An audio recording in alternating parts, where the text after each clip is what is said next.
Biz 6 kızбыз, bir уулубуз, укам, жаш кичинебиз. Ата энеме кантип жардам берсем болот.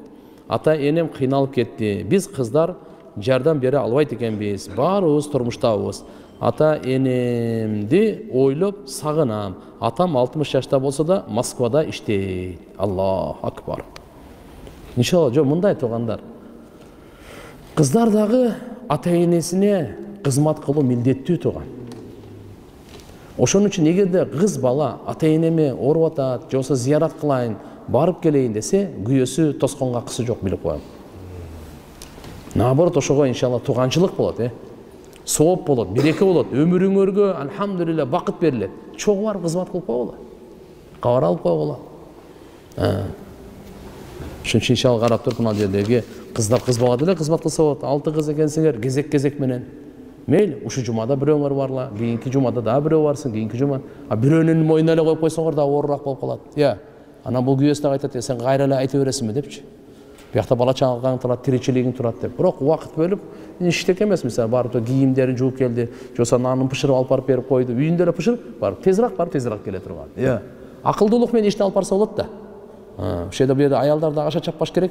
Барып алып ошакта эле калып эле, анан кийин өзүнүн үйүн таштап коюп эле, күйөөсү менен да келишпей да бир нерсе болуп кетпесин, шайтан аралап. Түшүнөсүңөрбү? Бирок ошол эле кезде кийимдерди алып келсин, ол үйүндө эмес, үйүнө алып келтирип эле жуусун спокойно эле. Жашнакка үтүктөп алып барып берип койсун. Же болбосо азгында тамак жасап алып барып берип койсун. Тиякта тамак жасап, тияктан 3 саат 4 саат кеткенден көрө, барып жарым сааттын ичинде алып келет, үйүндө эле жасап берип коет. Бир ок менен эки бардыгы нормально. Кызмат дагы болот, сооп дагы болот, күйөөсү менен дагы мамилеси жакшы, үйүндө дагы береке. Досум Питерде иштейт. Гинекологко көрүнүш керек экен. Орусчаны жакшы билбеген үчүн кыргыз киши бар дейт. Ошого барсам болобу дейт.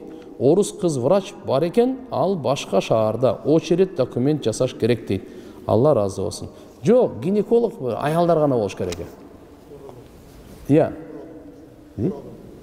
Уролог? Жок, гинеколог дейт. Да? Мүмкүн кыз бала жазган эмеси муну?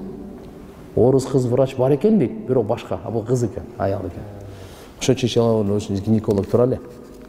Демек кандай аялдарга көрүнүш керек. Гинеколог маселесинде мейли узагыракта болобу, башкаракта болобу?